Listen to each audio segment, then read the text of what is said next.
Good morning. Praise God for bringing us to the third day of this 4-day program of the 39th Convention annual program of Friends Missionary Prayer Band.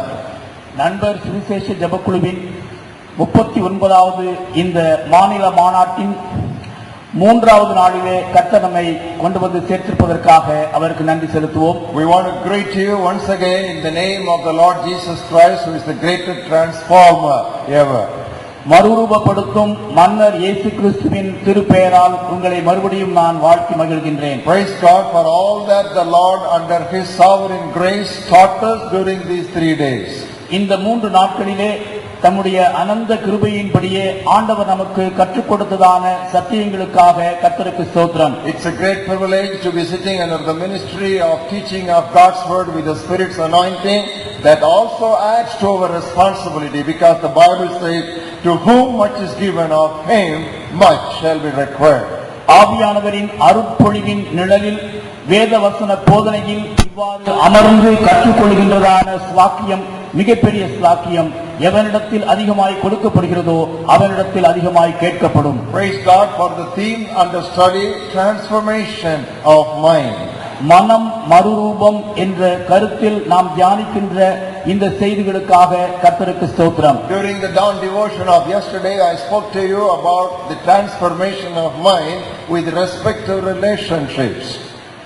சக உறவுகளும் மன மறுரூபமும் என்ற தலைப்பிலே நேற்றைய தின காலை தியானத்திலே உங்களோடு கூட நான் செய்தியை பகிர்ந்து கொண்டேன். And during the forenoon session, when I addressed the young people, I spoke to them about the transformation of mind relating to their spiritual encounter with Jesus Christ. இயேசு கிறிஸ்துவோடு ஆன்மீக தொடர்பும் மன மறுரூபமும் என்ற தலைப்பிலே வாலிபர்களுக்கு நடந்த காலை கூட்டத்திலே நேற்றைய தினத்திலே பேசினேன். And yesterday during the Sandhya program, I spoke to you about the change of mind that we all need radically relating to the financial matters.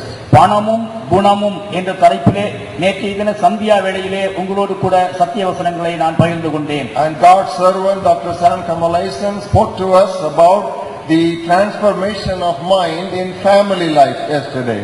தேவ ஊழியர் டாக்டர் சாம் கமலேசன் அவர்கள் குடும்பமும் மன மறுரூபமும் என்ற தலைப்பிலே நேற்றைய தினத்திலே நேர்த்தியாக செய்தி அளித்தார்கள். I am so thrilled to observe that the theme is so beautifully unfolding before us.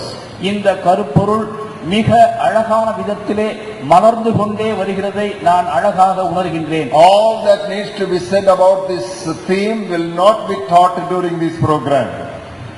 இந்த மன மறுரூபம் என்ற கருப்பொருளிலே அடங்கியிருக்கின்ற அனைத்து செய்திகளும் ஒருவேளை இந்த முகாமிலே பிரசங்கிக்கப்படாமல் இருக்கலாம். You will need to do a lot of homework. You are just introduced to this glorious biblical theme.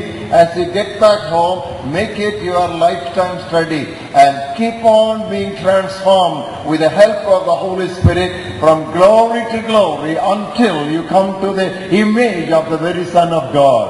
இங்கே கற்பிக்கப்படுகின்றதான செய்திகளை அறிமுக செய்திகளாக மட்டுமே நீங்கள் எடுத்துக்கொண்டு வீட்டிற்கு சென்றவுடன் வீட்டு பயிற்சியாக திருவசனத்தை கரைத்து குடித்து மனம் மறுரூபமாகிறதிலே நீங்கள் மேலும் மேலும் வளர்ந்து தேவகுமாரனுடைய சாயலுக்கு ஒப்பாகும் வரை நீங்கள் முதிர்ச்சி அடைய வேண்டும் என்று நான் கூறுகின்றேன். Our topic for this morning is prayer. இந்த நாளின் காலை தியானத்திற்கு நமக்கு கொடுக்கப்பட்டுள்ள தலைப்பு ஜெபம். The ministry that we are now assembled under the banner is Friends Missionary Prayer Band. நாம் கூடியிருக்கின்ற இந்த முகாம் நண்பர் சுவிசேஷ ஜெபக்குழு என்ற தலைப்பிலே அடங்கியுள்ளது. Once again, Friends Missionary Prayer Band. I underline that word prayer. That is inscribed in our very name of the organization. நண்பர் சுவிசேஷ ஜெபக்குழு என்பது நம்முடைய இயக்கத்தின் பெயராகும். ஜெபக்குழு என்பதனை நான் அடிக்கோடிட விரும்புகின்றேன். இதுதான் நம்முடைய உயிர் மூச்சு. In line with the theme that we have for this conference, I want to make a statement that prayer and mind are inseparable. இந்த முகாமினுடைய கருப்பொருளோடு இந்த நாளின் தலைப்பை நான் இணைத்து சொல்ல வேண்டுமானால் மனமும் ஜெபமும் பிரிக்கவியலாதது. If you pray right, you will think right. நீங்கள் சரியாக ஜெபிப்பீர்களேயானால் சரியாக சிந்திப்பீர்கள். If you think right, you will pray right. நீங்கள் சரியாக சிந்திப்பீர்களேயானால் சரியாக ஜெபிப்பீர்கள். Without right praying, right thinking is not possible, and without right thinking, right praying is not possible. சரியான ஜெபம் இன்றி சரியான சிந்தனைக்கு வாய்ப்பில்லை. சரியாக சிந்திக்காவிட்டால் சரியாக ஜெபிக்கவும் வாய்ப்பில்லை. For a sample passage on what I have just now said, turn with me to Philippians 4th chapter. இந்த கருப்பொருளை தியானிப்பதற்காக பிலிப்பியர் 4வது அத்தியாயத்தை எடுத்துக்கொள்வோம். And look at verses 6 and 7. 6-7 வசனங்கள். Be anxious for nothing, but in everything by prayer and supplication with thanksgiving, let your request be made known unto God. நீங்கள் ஒன்றுக்கும் கவலைப்படாமல் எல்லாவற்றையும் குறித்து உங்கள் விண்ணப்பங்களை ஸ்தோத்திரத்தோட கூடிய ஜெபத்தினாலும் வேண்டுதலினாலும் தேவனுக்கு தெரியப்படுத்துங்கள். That is praying right. இதுதான் சரியாக ஜெபித்தல். And what will be the outcome of right praying? இப்படி சரியாக ஜெபிப்பதனுடைய விளைவு என்ன? Look at verse 7. 7வது வசனத்தை கவனியுங்கள். The peace of God which surpasses all understanding will guard your hearts and minds. Underline the word mind. Minds through Christ Jesus. அப்பொழுது எல்லா புத்திக்கும் மேலான தேவ சமாதானம் உங்கள் இருதயங்களையும் உங்கள் சிந்தைகளையும் கிறிஸ்து இயேசுவுக்குள்ளாக காத்துக்கொள்ளும். சிந்தை என்கிற வார்த்தையை அடிக்கோடிட்டுக் கொள்ளுங்கள். Verse 6 speaks about right praying, and verse 7 speaks about the outcome, that is right thinking. 6வது வசனம் சரியாக ஜெபிப்பதை குறித்து பேசுகின்றது.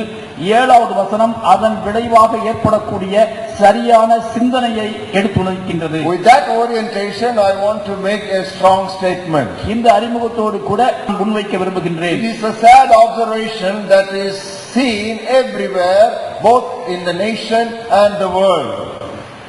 உலகத்திலும் இந்த தேசத்திலும் பரவலாக மிக துக்ககரமாய் காணப்படுகின்றதான ஒரு உண்மை இது.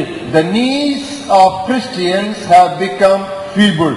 கிறிஸ்தவர்களுடைய முழங்கால்கள் தளர்ந்து போன நிலையில் உள்ளன. Christians have got feeble knees. That is the sad observation we see everywhere.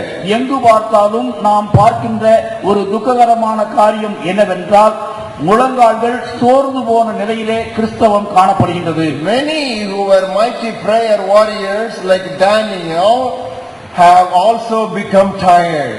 தானியேல் போல ஜெபித்திடும் தாசர் பலர் மறைந்தார். And even those few who have been standing in the gap, they have become weak and tired and exhausted. திறப்பின் வாசலில் நிற்கும் சிலர் தூங்கி களைத்தே போனார். That's why the call comes to us this morning that we would strengthen our feeble knees, lest it gets dislocated.